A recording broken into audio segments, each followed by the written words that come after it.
આજે આપણે દાળ પકવાન બનાવીશું. એના માટે મેં 1 વાટકી ચણાની દાળ લીધી હતી અને 3 કલાક ગરમ પાણીમાં પલાળી રાખી. જો સરસ પલળી ગઈ, જો સરસ પલળી ગઈ છે. હવે આપણે એને 2-3 પાણીમાં ધોઈ કાઢીએ. હવે આપણી દાળ ધોઈ કાઢી 2-3 પાણીમાં. હવે આપણે કુકરમાં લઈ લઈશું.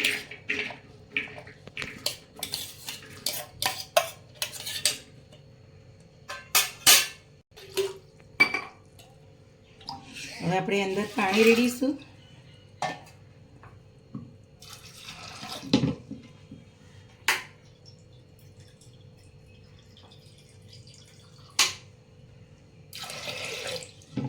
આપણે બહુ પાણી નથી લેવાનું.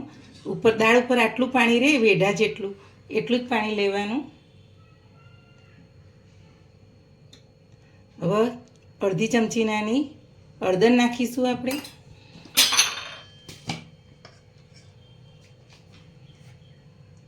ચપટી મીઠું નાખીશું. કુકરનું ઢાંકણ આપણે બંધ કરી દઈશું.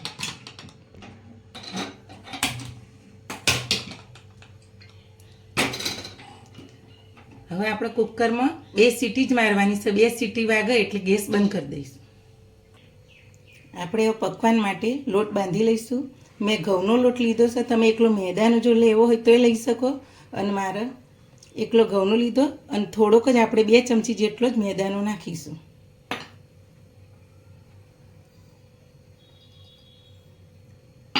હવે 1 નાની ચમચી જેટલો આપણે અજમો હાથથી મસળીને નાખીશું.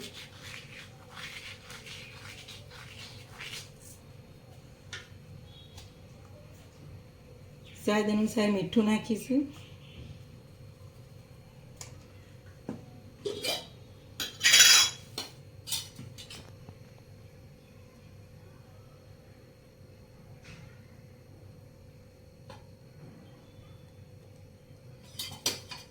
આપણે 2 ચમચી જેટલું તેલ નાખ્યું. બધું મિક્સ કરી દઈશું.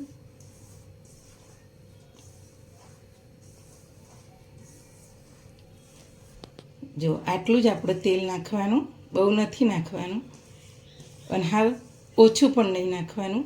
આ રીતના લોટ આપણો મોવાય એટલું જ નાખવાનું.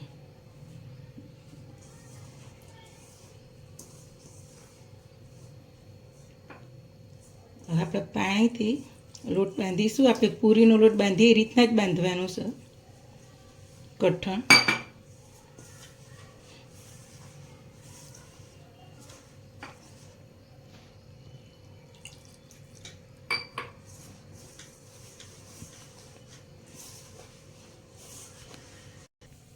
હવે આપણા પકવાન માટે જો લોટ બાંધી કાઢ્યો, જો આવો લોટ જોઈએ. જો હવે આપણે એનો 10 મિનિટ રીસ્ટ આપીશું.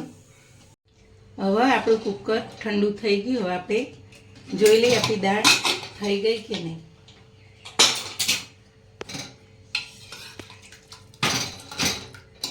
જો આપણી દાળ સરસ ચડી રહી છે. જો હવે આપણે દાળનો વઘાર કરીશું. ગેસ ચાલુ કરી અને કઢાઈ મૂકી.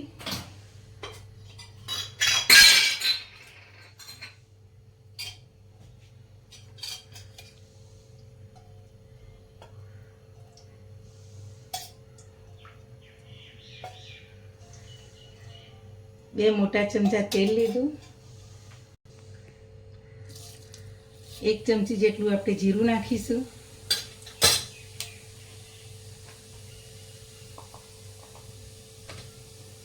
અડધી ચમચી આપણે હિંગ નાખીશું. 2 સૂકા લાલ મરચાં નાખીશું.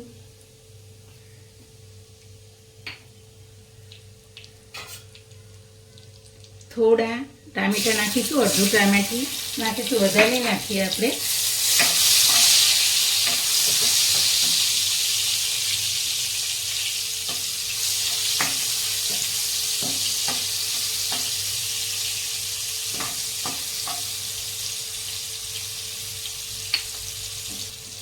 હવે આપણે આદુ મરચાંની પેસ્ટ નાખીશું.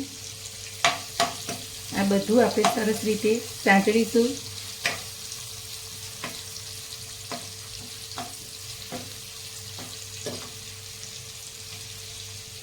મીઠા લીમડાના પાન નાખીશું.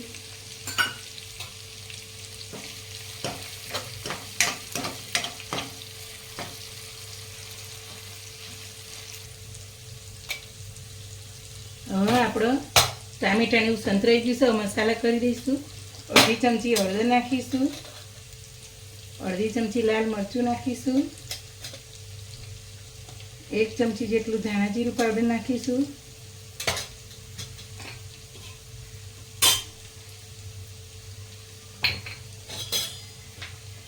મીઠું આપણે દાળમાં નાખીશું થોડું, એટલે થોડુંક જ નાખવાનું, એનો ખ્યાલ આપણે રાખવાનો.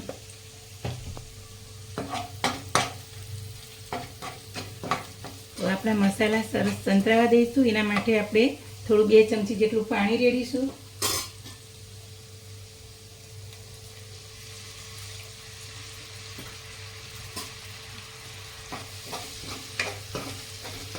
મસાલા બળી ના જાય એના માટે આપણે 2 ચમચી પાણી નાખી અને આ રીતના મસાલા આપણે સાંતળી દેવાના.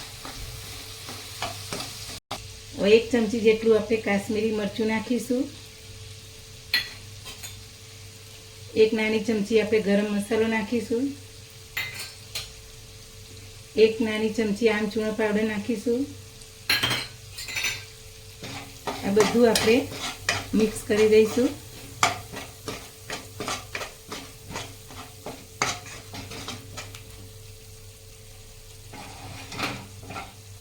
હવે આપણે દાળ નાખી દઈશું.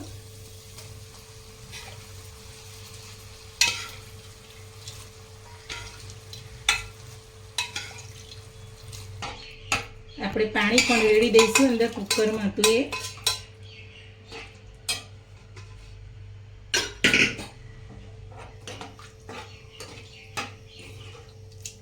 જો આપણે અંદર 10 મિનિટ આ રીતના ઉકળવા દઈશું દાળને ઢાંકી. ધીમા તાપે 10 મિનિટ સુધી આપણે ઉકળવા દઈશું, એટલે મસાલા સરસ બધા ભરી જાય દાળમાં. હવે આપણી દાળને જોઈ લઈશું. જો સરસ આપણી પકવાન માટે દાળ તૈયાર થઈ ગઈ.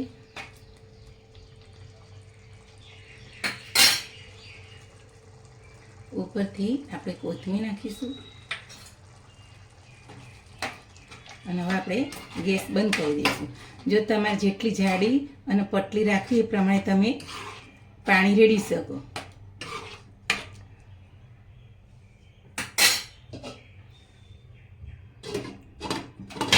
હવે આપણે ઉતારી લઈશું અને પકવાન બનાવવાનું ચાલુ કરીશું. ચાલો હવે આપણે પકવાન માટે તેલ ગરમ કરવા મૂકીશું અને આ બાજુ આપણે લોટને થોડો મસરી કાઢીશું. હવે આપણે આ રીતે લુવા પાડી દઈશું. અત્યારે ચોમાસાની સિઝન છે એટલે તમારે જ્યારે ખાવા બેસવું હોય જમવા માટે ત્યારે જ આપણે આ રીતે પકવાન બનાવીશું. અને નહીંતર જો તમારે બનાવીને મૂકી રાખવા હોય તો સ્ટીલના ડબ્બાની અંદર બનાવીને તમે કોથળી ઢાંકીને ફિટ એરટાઈટ ડબ્બાના ગોળમ ફિટ કરીને મૂકી રાખવાના. જ્યાં જમવા બેસવું હોય ત્યારે એનો ઉપયોગ કરવાનો. ગુલ્લું આ રીતના બનાવીને પકવાન વણીશું.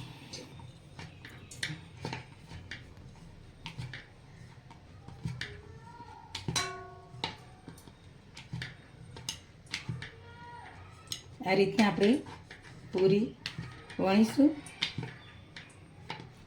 પૂરી કરતાં આપણે મોટું થોડી વણવાની. આપણે અડદના પાપડ નાની સાઈઝના આવશે એ, પછી તમે મઠિયા બનાવતા હોય એવડી પૂરી બનાવવાની. જો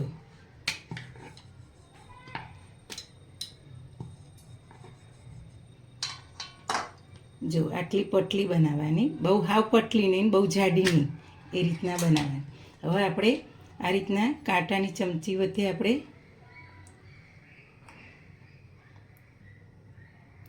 કે પૂરી આપણી ફૂલે ને એના માટે આ રીતના આપણે કટ કરી દઈશું.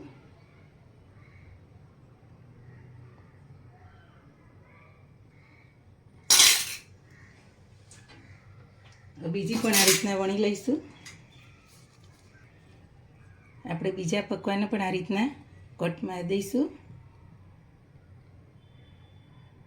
હવે આપણે પકવાન આ રીતના વણી લીધા, જેટલા જોઈતા હતા એટલા. પછી બીજા વણીશું. આપણે તેલ આવી ગયું છે. હવે આપણે તરી લઈશું. બંને બાજુ ગોલ્ડન થાય ને તો ઘડી આપણે તરવાના.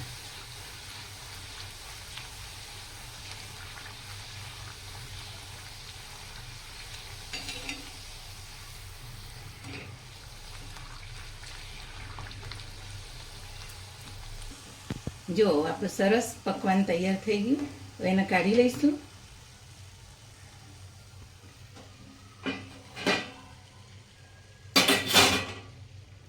બીજી રીતના આપણે પણ તળી લઈશું. હવે આપણે પકવાન તૈયાર થઈ ગયા. ગેસ બંધ કરી દઈશું. જો પકવાન તૈયાર થઈ ગયા. હવે આપણે એને સર્વિંગ પ્લેટમાં તૈયાર કરીએ છીએ. હવે આપણે જો દાળ પકવાન તૈયાર થઈ ગયા છે. હવે આપણે સર્વિંગ પ્લેટમાં લઈ લઈશું. આ રીતના આપણે ભાંગી દઈશું. જેવા તમારે ટુકડા રાખવા એવા રાખવાના.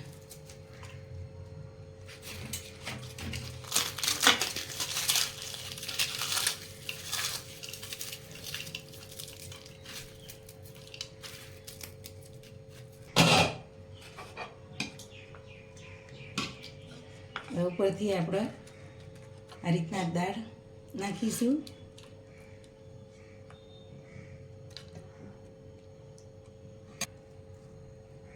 ઉપરથી સમારેલી ડુંગળી નાખીશું. કટ કરેલા ટામેટાં નાખીશું.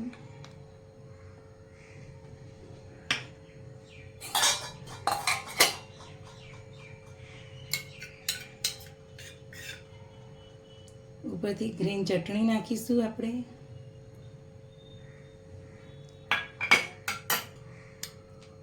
ઉપરથી લસણની ચટણી તીખી નાખીશું. ઉપરથી આપણે આંબલીની ચટણી નાખીશું.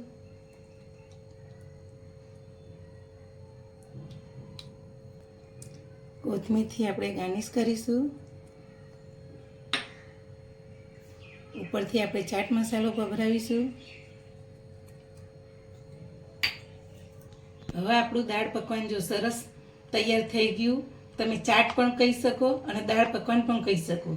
આપણું સરસ દાળ પકવાન તૈયાર થઈ ગયું. મારી ચેનલના આવી નવી નવી વાનગી જોવા તમે શેર કરજો, લાઈક કરજો, સબસ્ક્રાઈબ કરજો. જો આપણું આ દાળ પકવાન સરસ સ્વાદમાં પણ સરસ થઈ ગયું. જો આપણું દાળ પકવાન તૈયાર થઈ ગયું.